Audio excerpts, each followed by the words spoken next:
I'm back with other questions from Master Cadet paper that was held in July 2021. So we are done with first 7 questions and it's time to solve the 8th question. So without wasting any time, let's move forward. So the question says, what will be your product, right? Like CH3, CH2, COH, we have to find out the product B. So let's see what will be there. Now write down, whenever there is any halogen in presence of red phosphorus, that reaction is known as Hall-Volhard-Zelinsky reaction. That reaction is Hall-Volhard-Zelinsky reaction. Now the next thing is, what does this reaction is mainly for? So this reaction is generally for the abstraction of, or you can say this reaction is basically addition of halogen at alpha position. At which position? Alpha position. So let's start the reaction. So we are having CH3, CH2, COOH. Now this is our functional group, that is carboxylic acid. It is directly attached to CH2. Now this group, this carbon is known as alpha carbon. Now we are going to add the chlorine in presence of red phosphorus. So what is going to happen is there is addition of chlorine at the alpha carbon and HCl is removed. Now the other thing is that we are adding alcoholic KOH. Alcoholic KOH is always used to do the abstraction of hydrogen. Abstraction of hydrogen from beta carbon. So if this one is alpha, then the next one is beta. So this carbon is beta carbon. Now we have to extract the hydrogen from here, and what you will get is alkene.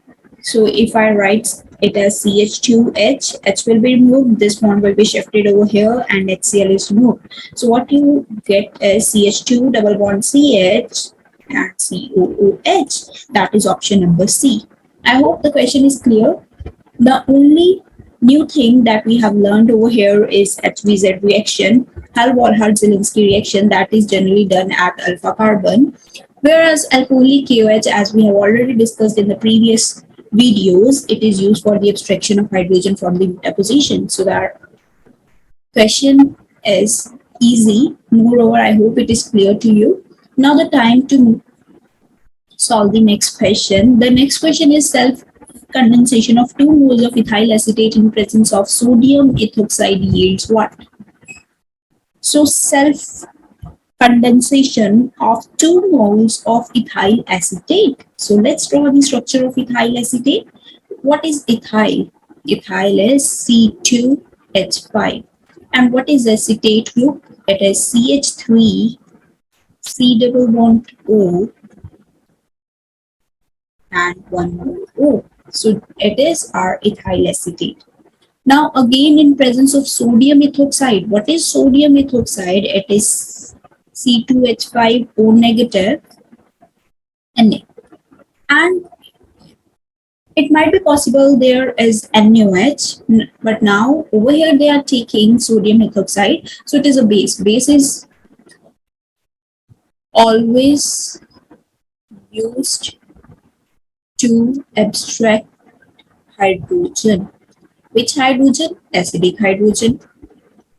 Now this carbon is attached to the functional group, that is carbonyl group, and this carbonyl group is abstracting the electrons from the carbon. So this hydrogen, let us write it as H.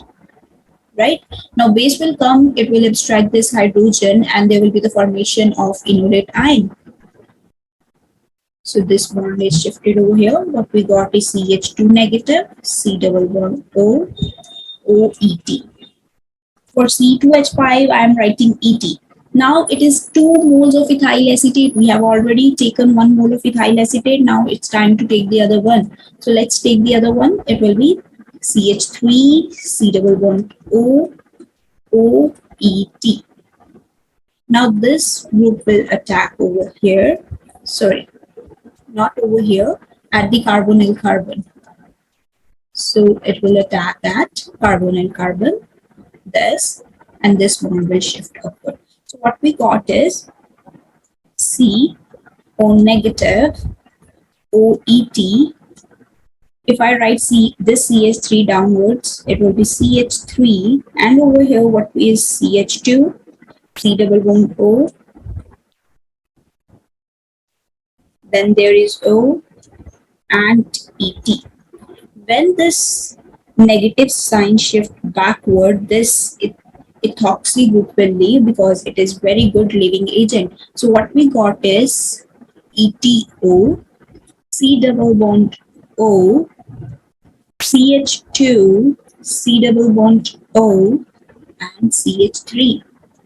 This group is known as ethyl acetoacetate. See, this is ethyl, this is aceto, and this group is acetate. So what we got is ethyl acetate, and the correct answer is option number B. Moving to the next one, the question number 10. The compound formed as a result of oxidation of ethyl benzene by KMnO4. KMnO4 is what? It is oxidizing agent. And we are taking ethyl benzene. Benzene having ethyl group, that is CH2, CH3. And what we are doing is oxidation. Oxidation by KMnO4. So make sure whenever there is a benzene ring having any alkyl group, it could be methyl, ethyl, propyl, or any. This group will always be converted into COOH. COOH. That means what we got is benzoic acid. That is benzoic acid. Option number D. Alright. So what we got is option number D. What if we were having toluene? Like there is only one CH3. Then again the answer will be same, that is benzoic acid. Okay. The next question is the 11th question. It is a naming reaction. That reaction is known as carbyl-amine reaction. Carbyl-amine reaction. And in this reaction, formation of isocyanates. Formation of isocyanates take place. Formation of isocyanates take place. Okay, so which is the isocyanide group? Okay, but before that, let's have a structure of para-toluidine.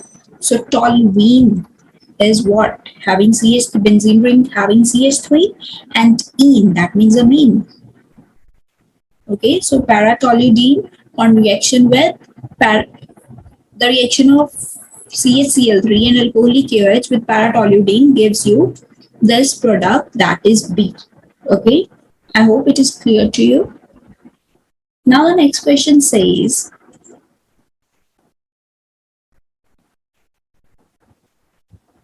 when nitrobenzene is reduced with zinc and methanolic KOH, the product obtained is what?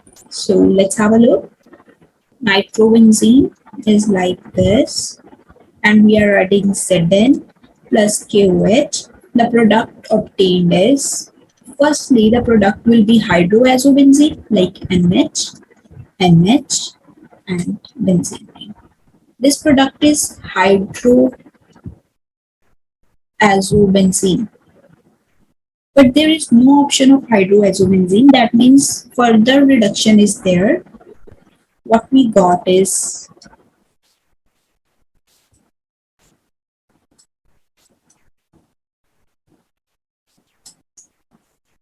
azobenzene. Okay, so the correct answer is option number D, that is azobenzene. Azobenzene.